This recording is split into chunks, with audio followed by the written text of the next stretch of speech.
Game started. Baruch. E4.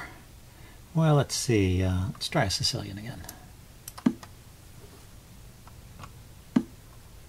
And what'll I do? How about I'll try and get into the Dragon variation. Don't play that too often, just for fun.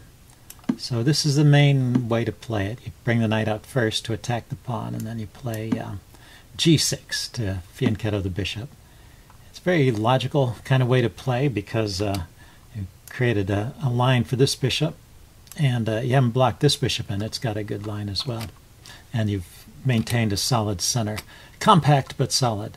So he's immediately focusing on f7. I don't think I need to play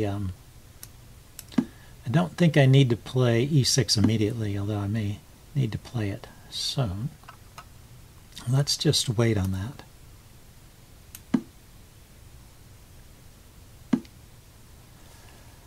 One thing this bishop c4 move does is it stops me from playing d5. Puts pressure on that d5 square. I could just play pawn to e5 and bishop to e6 is one idea. Let's develop the knight, though.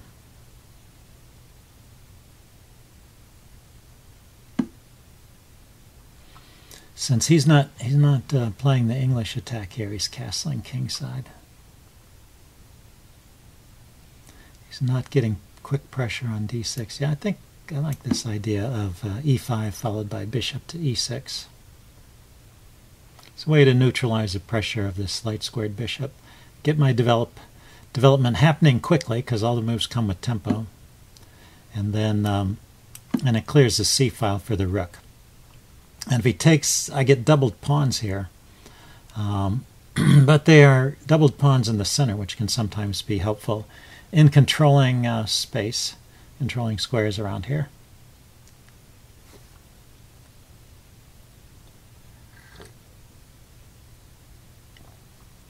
Controlling squares in the center, but they're also weak. They can come under attack, so double-edged. But for example, the pawn on e6 controls the squares d5 and c5. Yeah, so he doesn't trade, but he develops his knight. Not a bad idea, trying to keep this pawn permanently backwards. Now notice I haven't played a6, so he can't jump into b6 with the knight.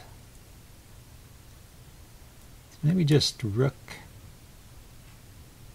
here immediately. This pawn I have to worry about. The bishop is hitting the a7 pawn, which is defended by the knight. So I can move the knight with tempo on the bishop, but it does leave that a pawn hanging. So a6 is another move. It has pluses and minuses. It securely defends the a pawn, check, controls some squares. Okay, he's not thinking about that at all. He's thinking to take over here on f6. Yes, interesting.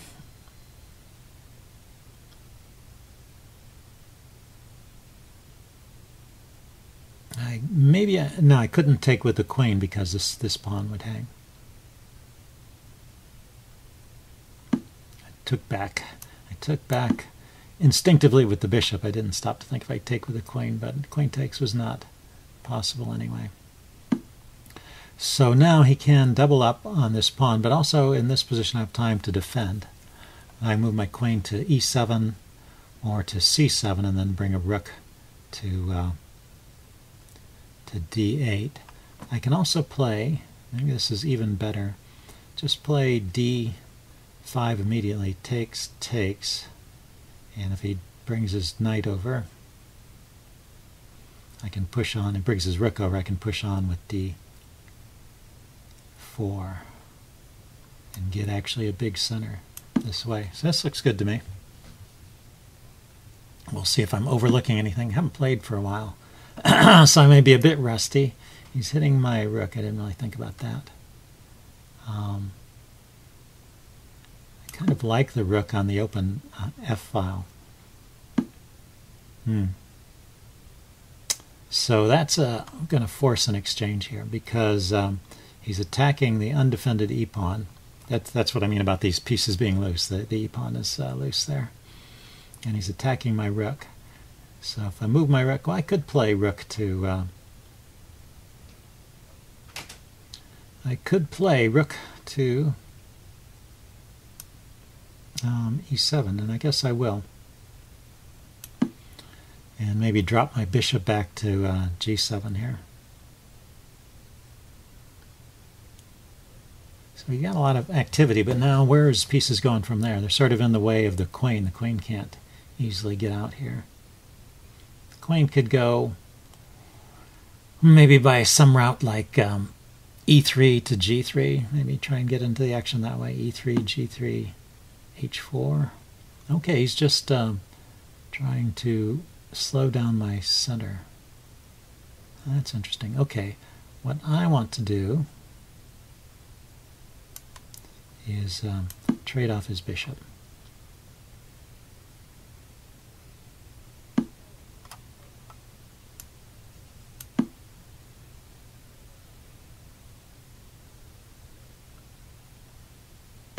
And still, if he plays rook here, I think I also had d5. I think I still had d5. I have to be a little careful because of this weakness on e6, and knight is attacking it. But now I can push the knight back. He has no good squares to go to. I'll go back to f6, I'm guessing. f3. And now what can I play? I can play d4 here. Pawn takes, knight takes, knight takes, queen takes, queen takes. Yeah, I can get away with d4. So d4, pawn takes, and then he either has to exchange or move the queen. And if the queen has some good move, maybe here, and then I could play, I have time to play e5 rather. So d4, takes, queen moves, and then e4. Supporting a big center here. Looks good to me. Slightly weakened the king side, but a lot of center influence, so should be worth something.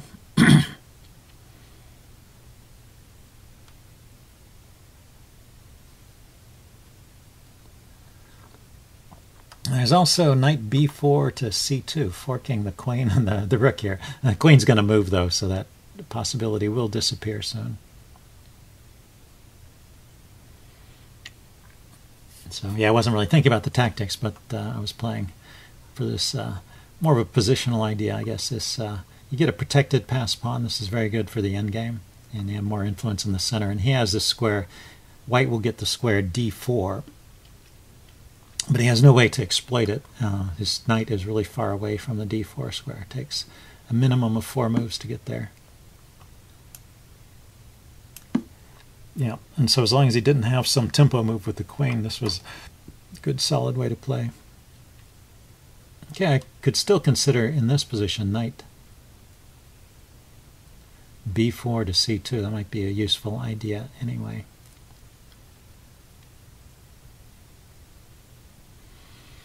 What other ideas do I have here? Well, opening up the c file and also bringing the rook over and doubling on it. He's taken pressure off of here. His knight maybe coming out to... Okay, well, this knight move comes with tempo. There's no checks from the queen. This diagonal is blocked up. Oh, getting the knight out of the way, maybe had the idea of pushing the f-pawn. Right? So he may be planning f4 here. It's probably a good idea. So knight c2 now. How about rook c2, hitting his knight? My knight is loose, but it's not under attack. Rook c2, knight back to f3. Hitting my pawn. I can protect the pawn with my knight or my queen. Also, yeah, don't have knight there, but I have queen here or knight back. Let's try this. Okay, let's check the time. 4 minutes to 5 minutes. I still have time. And 24 moves. We're around halfway through the game. Yeah, so he's attacking here. If I bring my knight back, how about if I lift my queen instead? If I bring my knight back, it blocks the blocks the queen's retreat path. Let's see. I could play knight here, couldn't I? Knight to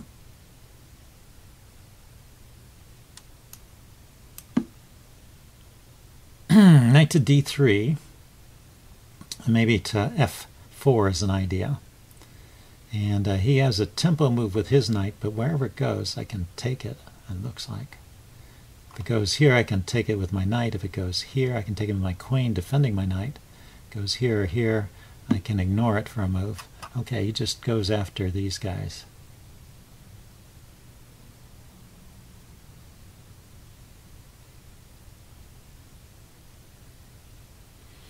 I almost have the feeling there should be some tactic here, but I'm not seeing it.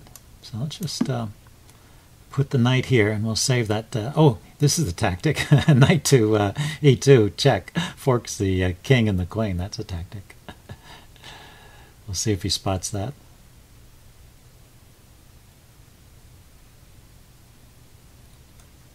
Looks like a good square for the knight in any case, but I was just wondering. There was something there already. An immediate tactic. And pushing the pawn is an idea.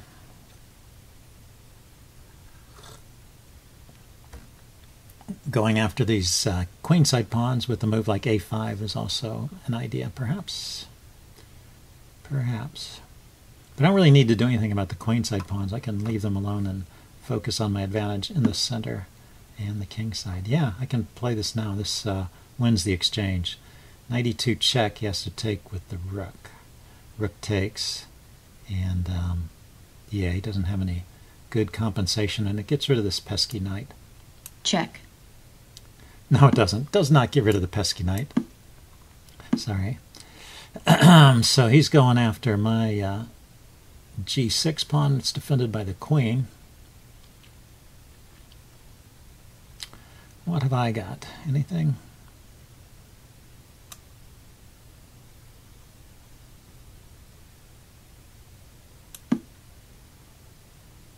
I can try ganging up on f2 perhaps. It's not so easy. Maybe I just leave this alone. I'll play my rook back to the queen side.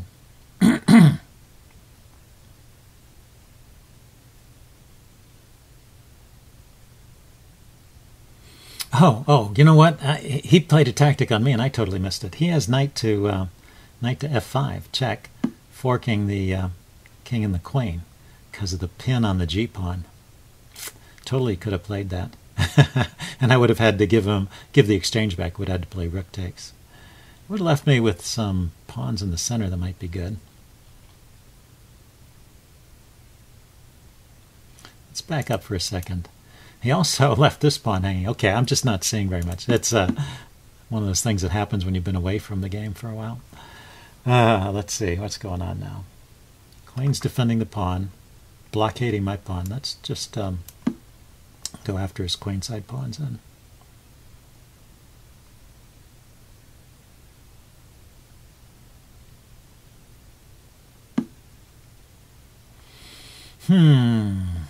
That didn't help. Okay, let's see. Where can my rook go?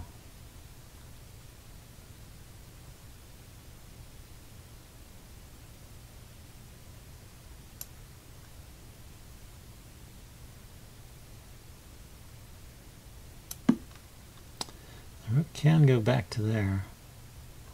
The queen can defend the rook from a6 if he attacks my rook again with his queen. So queen a6. Queen takes, pawn takes, I think is still okay for me. And gets my queen out of that awkward fork.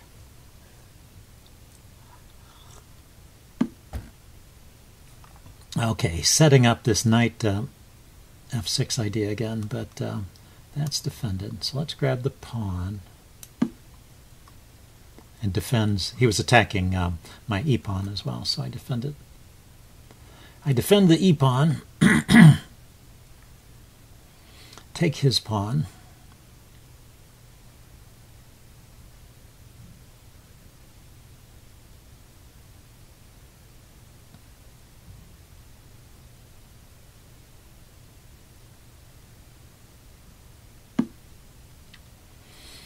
Yeah, so he attacks my pawn again. So let's bring the queen back over. I may need the queen for defense of the rook. Let's see, the knight can go there to attack the rook. The rook can drop back to e2. The rook can also come to f4, and I would triple on this, but he's got 3 protectors, rook, queen, and king. So rook here. I'm defending the e-pawn with the queen and the rook too. Rook here, knight moves, rook takes, queen takes, rook takes, king takes. Yeah, he comes out with a knight up, so I can't do that. I'd have to chase one of these pieces away. Maybe, okay, he goes there.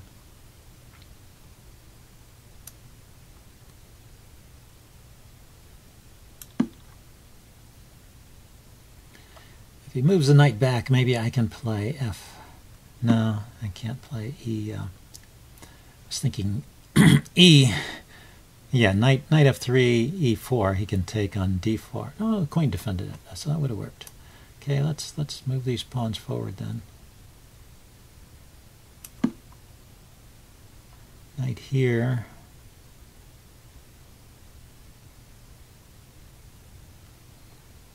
I can move my rook, I guess.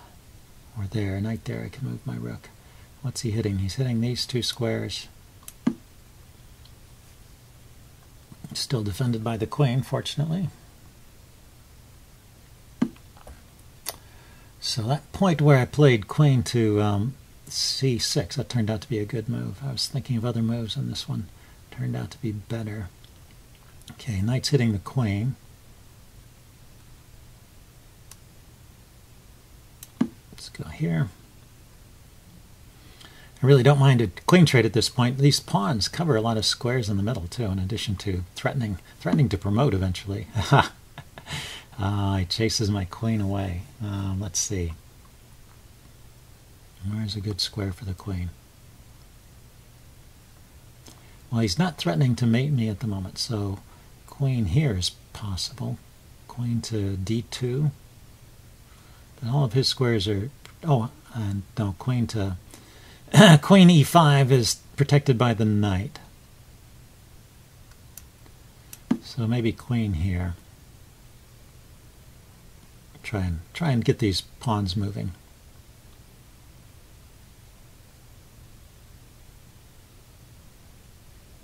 Okay, down to 57 seconds. I better move more quickly for the rest of this game.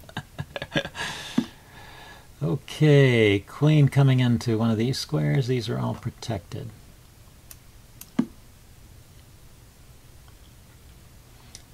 Knight here. I may give back the exchange if he plays Check. a move like knight to... that square was not protected. Shucks. Okay, knight here. King here, rather. He has knight there. I can take it. So maybe a queen check. King here, he gets another pawn. He's getting a lot of stuff. I gave away something, down to 47 seconds. I gave away too much with that one. And he's got time to calculate his best attacking plan. Check. That's pretty good. Just grabbing that pawn with check. I'm just trying to move my king away so I won't get continually checked. See if I can find safe haven over here on the other side. I still have, I think, a winning edge with these pawns and the rook. Check. I've won the exchange. Check. Oh! Finally, you got that fork. Okay, I'm going to resign here. Anyway, good game. I will upload this resigns. and do a post-mortem. See you guys later. Bye.